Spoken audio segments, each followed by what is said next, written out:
Hello dear students, welcome back to champions learning.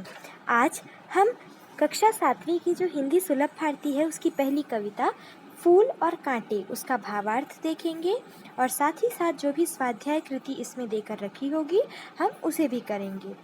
इसके पहले मैं आपको बता दूं कि आपके इस पे एक पाठ देकर रखा है वाचन मेला। वाचन मेला आप सब जानते हैं, बुक फेयर है ना, कई बार आपने नाम सुना होगा।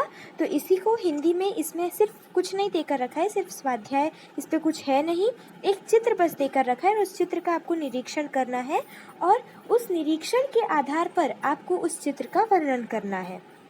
स्टूडेंट्स, इस चित्र वर्णन का जो भी नोट रहेगी ये मैं आपको जब हम ये जो कविता है फूल और कांटे उसका जब मैं आपको स्वाध्याय के नोट्स भेजूंगी तब उसी के साथ मैं ये चित्र वर्णन भी आपको भेज दूंगी। और इस चैप्टर में ऐसा कुछ भी नहीं है, इसीलिए मैं इसको एक्सप्लेन नहीं कर रही हूँ। अगर आप चित्र वर्णन पढ़ते हैं तो भी आपको ये चैप्टर समझ में आ जाएगा। अगर इस पाठ का परिचय देने बोला जाए तो बस यही है कि यह एक वाचन मेले का दृश्य है। मेले में बहुत सी पुस्तकें दिखाई दे रही हैं, बस यही है। पाठ्य पुस्तक पृष्ठ क्रमांक 1 में दे रखा है ये। कई सूचना फलक भी दिखाई दे रहे हैं, नोटिस बोर्ड, जिसपे आपको अलग अलग घोष वाक्य दिखाई दे रहे होंगे, स्लोगन्स बोलते हैं। ओके स्टूडेंट्स, तो बस इतना ही था इस चैप्टर में और अब हम बढ़ते हैं नेक्स्ट चैप्टर की ओर। दूसरी जो कविता है फूल और कांटे। तो स्टूडेंट्स, ये जो कविता है फूल और कांटे, इस कविता को पढ़ने से पहले हमें इसके जो कवि हैं अयोध्या सिंह उपाध्याय हरिऔध, इनको जैसे हम बोल सकते हैं, इनका जो मतलब एक हम निक नेम बोलते हैं उसे हम हिंदी में उपनाम बोलते हैं। तो उनको अयोध्या सिंह उपाध्याय बोलने के बजाय कई लोग उन्हें हरिऔध बोलकर भी बुलाते थे। तो स्टूडेंट्स, इनका हम परिचय देखेंगे इस पोएम को पढ़ने से पहले। इनका जन्म हुआ है 1865 आजमगढ़ उत्तर प्रदेश में और इनकी मृत्यु हुई है 1947 में। इनकी रचनाएं हैं प्रिय प्रवास, पद्य प्रसून मतलब फूल होता है, ठीक है, वैदेही वनवास, अध किला फूल, प्रेम कांता आदि। अब हम इन जो कवि हैं अयोध्या सिंह उपाध्याय, इनका वास्तविक नाम अयोध्या सिंह उपाध्याय ही है, लेकिन इनका जो उपनाम है हरिऔध उस नाम से भी जाना जाता है। अयोध्या सिंह उपाध्याय जी का खड़ी बोली हिंदी के प्रारंभिक कवियों में मूर्धन्य स्थान है। आप हिंदी के एक आधार स्तंभ हैं। प्रस्तुत कविता में कवि ने यह स्पष्ट किया है कि मनुष्य विशिष्ट कुल में जन्म लेने से नहीं बल्कि अपने कर्मों से ही बड़ा बनता है। स्टूडेंट्स, मूर्धन्य का मतलब होता है फेमस, प्रतिष्ठित, जाने माने। फेमस का मतलब मूर्धन्य का मतलब अगर आप इंग्लिश में उसका ट्रांसलेशन देखेंगे तो मूर्धन्य का मतलब फेमस होता है, ठीक है स्टूडेंट। तो अयोध्या सिंह उपाध्याय जी एक बहुत ही जाने माने कवि हैं और इन्होंने इस कविता में जो फूल और कांटे इन्होंने जो कविता लिखी है उसमें उन्होंने क्या बताया है। फूल और कांटे के माध्यम से व्यक्ति के व्यवहार के विषय में बताया गया है। फूल और कांटे तो इस पोएम का जो है, इस कविता का सिर्फ शीर्षक है, ठीक है, लेकिन इससे जो हमको संदेश कवि देना चाहते हैं उसका जो मतलब हम बोल सकते हैं इसका जो संदर्भ है वो अलग है, ठीक है। उच्च कुल में जन्मे व्यक्ति का दूसरों के प्रति व्यवहार यदि उचित नहीं है तो उसकी कुलीनता उसे समाज में सम्मान नहीं दिला सकती। आपके पास चाहे कितना भी धन क्यों ना हो, आप कितने ही अमीर क्यों ना हो, लेकिन यदि आपका व्यवहार आपका अगर आचरण अच्छा नहीं रहा, आपका व्यवहार अगर अच्छा नहीं रहा तो आपकी जो कुल की बड़ाई है वो किसी काम की नहीं है। अच्छे व्यवहार से आप जाने जाते हैं, आप अपने कर्मों से जाने जाते हैं। आपकी कुल की बड़ाई आपको फेमस, आपको प्रतिष्ठित, आपको सम्मान नहीं दिला सकती है। यही इस कविता से कवि यही संदेश देना चाहते हैं। ओके स्टूडेंट्स, तो इस कविता का जो परिचय वो भी हमने देख लिया।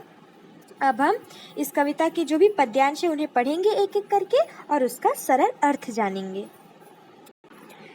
बच्चों, ये जो विचार मंथन आपको देकर रखा है यहाँ पर एक कृति, वो आपको मैं नोट्स के साथ ही भेज दूंगी, उस पे आपको नोट्स में वो मिल जाएंगे, ठीक है।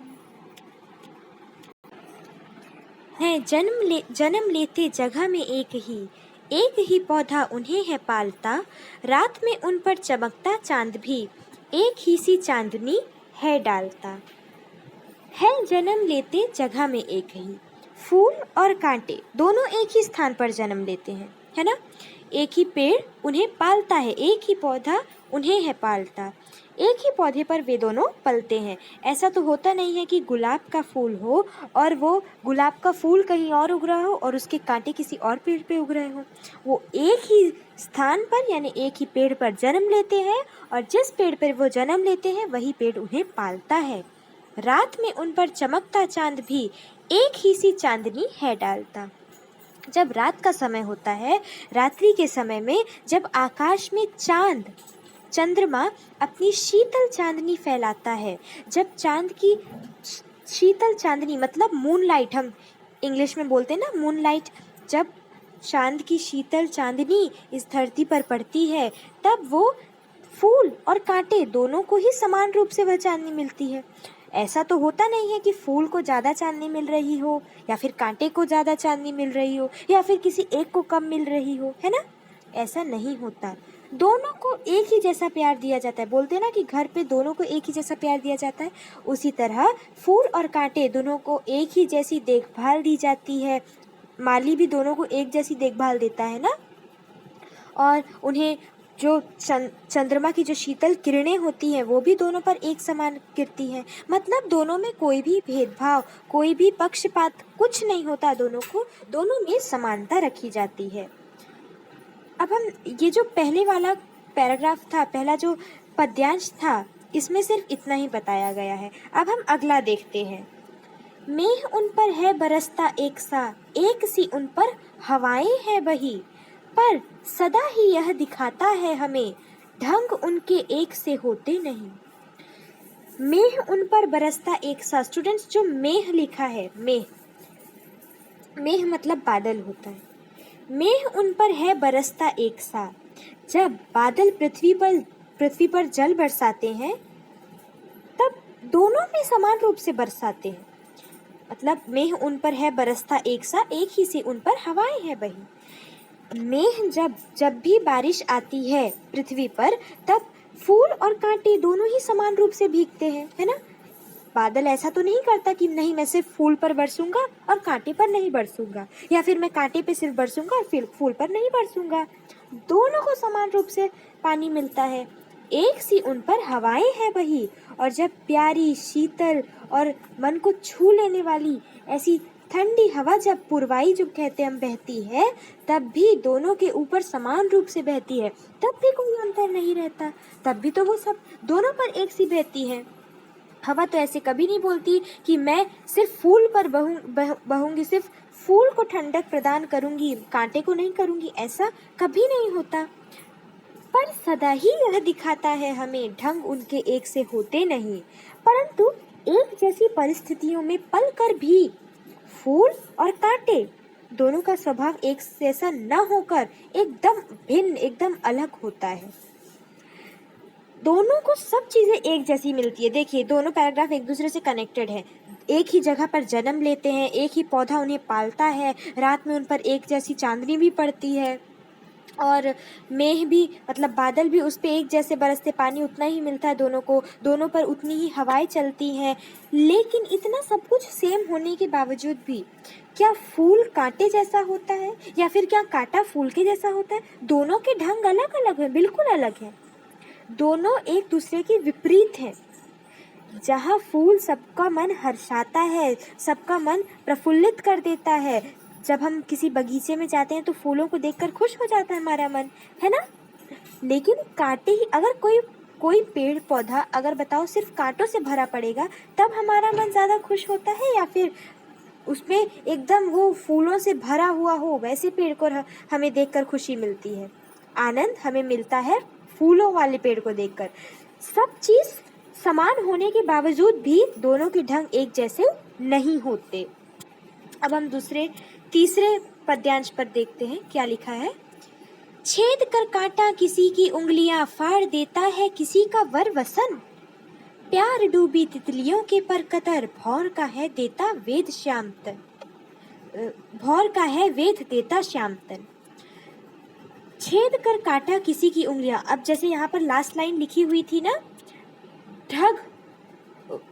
ढंग उनके एक से होते नहीं। अब कैसे नहीं होते उनके ढंग वो बताया गया है, कैसे उनके ढंग अलग अलग होते हैं अब यहाँ से वो बताया गया है। कांटा किसी की भी उंगलियों को छेद कर घायल कर देता है।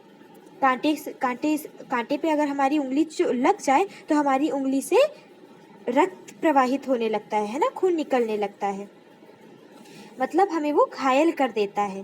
किसी के सुंदर वस्त्र फाड़ देता है।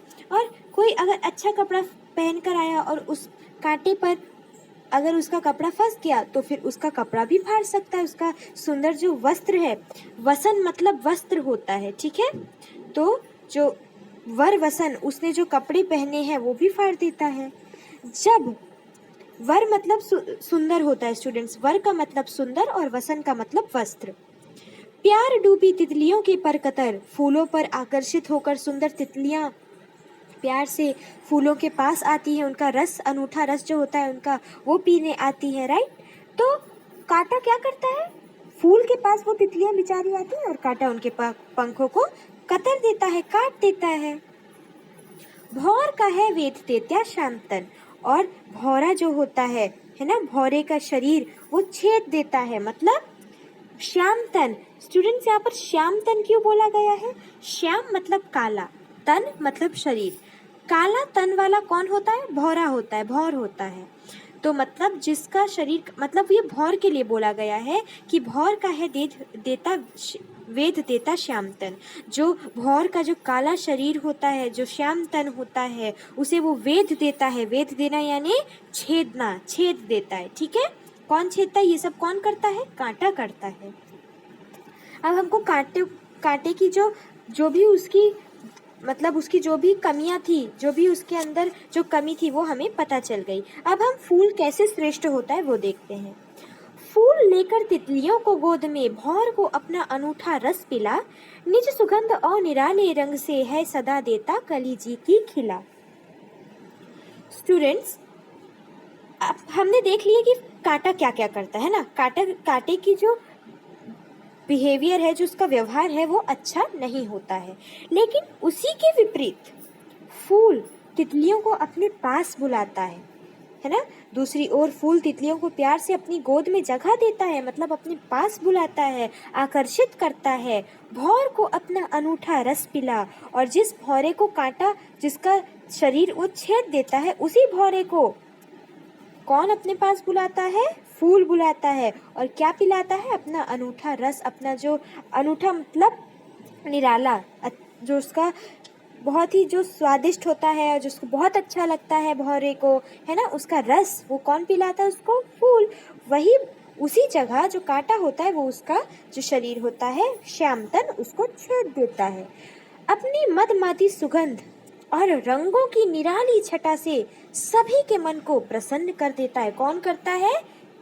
निज सुगंध और निराले रंग से। जो और लिखा है उसका मतलब और है, जो और लिखा है उसका मतलब और है, ठीक है। और अपनी जो सुगंध होती है, अपनी जो उसकी जो मदमाती जो सुगंध होती है, और जो उसकी जो रंग होते हैं, खिलखिलाते हुए जो उसके रंग होते हैं, उन सभी से जो भी इंसान उसको देखता है, सिर्फ इंसान ही नहीं, तितलियां, भौरे और जो भी उसके आसपास जो मंडराते हैं कीड़े, उन सब का मन कौन प्रसन्न करता है? फूल प्रसन्न करता है सदा देता कली जी की खिला। स्टूडेंट्स, जो इस पे लिखा है कली जी की खिला, तो वो एक मुहावरा है, जी की कली खिलना, जी की कली खिलना। उस मतलब ये जो मुहावरा है जी की कली खिलना, उसका मतलब होता है खुश होना। तो है सदा देता कली जी की खिला, जो फूल होता है गुलाब, वो सदा जी की कली खिला देता है, मतलब खुश कर देता है। अब लास्ट वाला पद्यांश है, खटकता एक सबकी आंख में, दूसरा है सोहता सुर सीस पर, किस तरह कुल की बड़ाई काम दे, जो किसी में हो बड़प्पन की कसर। एक कांटा सबकी आंखों में खटकता है अपने व्यवहार के कारण, अपने बुरे आचरण के कारण। जो कांटा होता है वो सभी की आंखों में खटकता है, किसी को अच्छा नहीं लगता। जबकि फूलों को तो देवताओं के शीश पर चढ़ाया जाता है।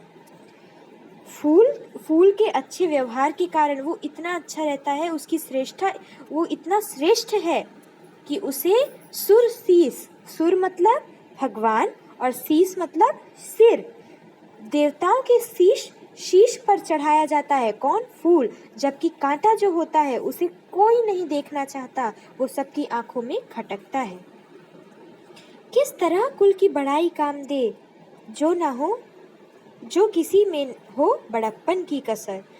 अगर आप कितने भी धनवान हो, कितने भी बड़े कुल से आए हो, कितने भी बड़े परिवार से आए हो, यदि हमारे काम अच्छे न हो तो हमारा उच्च कुल, हमारी बड़ी पहचान, उच्च कुल में जन्म लेना हमारे किसी काम नहीं आता। हम कितने भी बड़े परिवार से क्यों ना हो, कितने भी बड़ा हमारा कितना ही मतलब हम कितने ही अमीर क्यों ना हो, हमारी जो फाइनेंशियल जो हम बहुत अगर स्ट्रांग है, उससे कोई मतलब नहीं होता।